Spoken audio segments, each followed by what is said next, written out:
ದೇವನಹಳ್ಳಿ ತಾಲೂಕು ವಿಜಯಪುರ ಪಟ್ಟಣದ ಶ್ರೀ ಚನ್ನಕೇಶ್ವರ ಸ್ವಾಮಿ ದೇವಾಲಯದ ಆವರಣದಲ್ಲಿ ಗಾಣಿಗೆ ಸೇವಾ ಕ್ಷೇಮಾಭಿವೃದ್ಧಿ ಸಂಘದ ನೂತನ ಅಧ್ಯಕ್ಷ ವಸಂತ್ ಕುಮಾರ್ ಅಧ್ಯಕ್ಷತೆಯಲ್ಲಿ ಏರ್ಪಡಿಸಿದ್ದ ಕ್ಯಾಲೆಂಡರ್ ಬಿಡುಗಡೆ ಹಾಗೂ ಎಸ್ಎಸ್ಎಲ್ಸಿ ಪಿಯುಸಿಯಲ್ಲಿ ಅತಿ ಹೆಚ್ಚು ಅಂಕ ಪಡೆದ ವಿದ್ಯಾರ್ಥಿಗಳಿಗೆ ಪ್ರತಿಭಾ ಪುರಸ್ಕಾರ ನೀಡಲಾಯಿತು. ಪೋಷಕರು ತಮ್ಮ ಮಕ್ಕಳ ಉಜ್ವಲ ಭವಿಷ್ಯಕ್ಕೆ ತ್ಯಾಗಕ್ಕೆ ಸಿದ್ಧರಿರಬೇಕು. ಪ್ರತಿದಿನ ಮಕ್ಕಳು ಶಾಲೆಯಿಂದ ಬಂದ ನಂತರ ಓದಿನ ಕಡೆ ಗಮನ ಹರಿಸಿ, ಟಿವಿ ಸೀರಿಯಲ್ ಗೀಳಿಗೆ ಹೋಗದೆ ಮಕ್ಕಳ ಬಗ್ಗೆ ಗಮನ ಹರಿಸಿ. ದೇಶದಲ್ಲಿ ದೊಡ್ಡ ಸಮುದಾಯ ಹೊಂದಿರುವ ಗಾಣಿಗ ಸಮುದಾಯವಾಗಿದೆ. ಪೋಷಕರು ತಮ್ಮ ಮಕ್ಕಳನ್ನು ಫಸ್ಟ್ ಗ್ರೇಡ್ ಪೋಸ್ಟ್ಗಳನ್ನು ಪಡೆಯಬೇಕು. ಆಗ ಜನಾಂಗಕ್ಕೆ ಹೆಮ್ಮೆ ಎಂದು ಕೆಎಂಕೆ ಟ್ರಸ್ಟ್ ಅಧ್ಯಕ್ಷ ಹಾಗೂ ಜನಾಂಗದ ರಾಜ್ಯ ಮುಖಂಡ ವೇಣುಗೋಪಾಲ್ ಹೇಳಿದರು.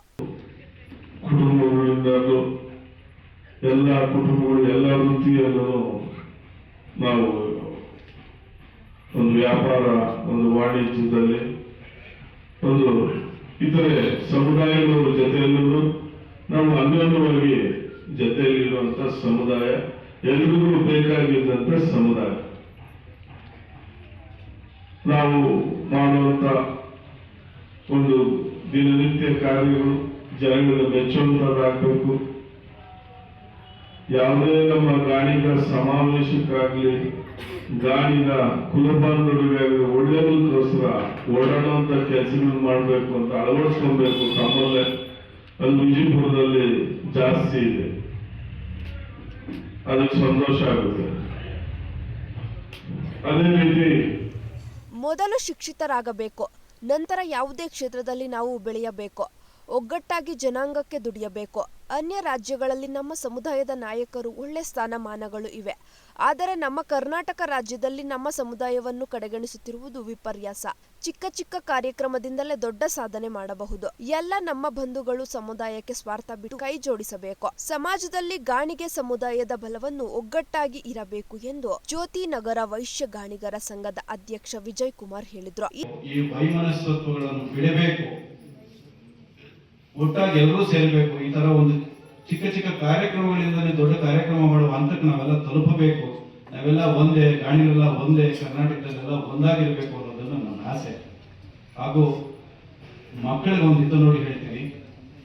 ಇವತ್ತು ನಮ್ಮ ಗಾಣಿಗ ಸೇವಾ ಕ್ಷೇಮಾಭಿವೃದ್ಧಿ ಸಂಘದ ಸದಸ್ಯರು ಎಲ್ಲರೂ ಸಹ ನಿಮ್ಮನ್ನೆಲ್ಲ ಗುರುತಿಸಿ ಇವತ್ತು ಈ ಒಂದು ಕಾರ್ಯಕ್ರಮಕ್ಕೆ ಕರೆದು ನಿಮ್ಮನ್ನು ಗೌರವಿಸಬೇಕು ಅನ್ನುವ ಒಂದು ಉದ್ದೇಶ ಇಟ್ಕೊಂಡಿದ್ದಾರೆ. ಉತ್ತಮವಾದ ಪದವಿಗಳನ್ನು ತಗೋಬೇಕು, ಉತ್ತಮವಾದ ಹುದ್ದೆಗಳಿಗೆ ಹೋಗಬೇಕು. IAS, IPS, ವೈದ್ಯ ಇಂತಹ ಉತ್ತಮವಾದ ಪದವಿಗಳಲ್ಲಿ ನೀವು ಪಡೆದು ಸೇವೆ ಸಲ್ಲಿಸಬೇಕು. ನಮ್ಮ ಗಾಣಿಗರ ಕೀರ್ತಿ ಪತಾಕೆಯನ್ನ ನೀವು ಎತ್ತಿ ಹಿಡಿಯಬೇಕು ಅಂತ ತಮ್ಮಲ್ಲಿ ನಾನು ಕೇಳ್ಕೊತಾ ಇದ್ದೀನಿ. ನಿಮ್ಮ ತಂದೆ ತಾಯಿಯವರು ತುಂಬಾ ಕಷ್ಟ ಬಿದ್ದು ನನ್ನ ಮಗಳು ಹೀಗಾಗಬೇಕು, ನನ್ನ ಮಗ ಹೀಗಾಗಬೇಕು ಅನ್ನೋ ಒಂದು ಕನಸುಗಳನ್ನು ಇಟ್ಕೊಂಡು ತಮ್ಮನ್ನ ಓದಿಸ್ತಾ ಇದ್ದಾರೆ. ಹಾಗಾಗಿ ಶ್ರದ್ಧೆಯಿಂದ, ಭಕ್ತಿಯಿಂದ ಬೆಳಗ್ಗೆ ಎದ್ದು ದೇವರು ಹಾಗೂ ನಿಮ್ಮ ತಂದೆ ತಾಯಿಗೆ ನಮಸ್ಕಾರ ಹಾಕೊಂಡು ವಿದ್ಯಾಭ್ಯಾಸವನ್ನು ಮಾಡಿ ನಿಮಗೆಲ್ಲ ಒಳ್ಳೆಯದಾಗಲಿ. ಈ ಸಂದರ್ಭದಲ್ಲಿ ಜನಾಂಗದ ವಿದ್ಯಾರ್ಥಿಗಳಿಗೆ ಪ್ರತಿಭಾ ಪುರಸ್ಕಾರ ನೀಡಿ ಗೌರವಿಸಿದರು ಹಾಗೂ ನೂತನ ವರ್ಷದ ಕ್ಯಾಲೆಂಡರ್ ಬಿಡುಗಡೆ ಮಾಡಲಾಯಿತು.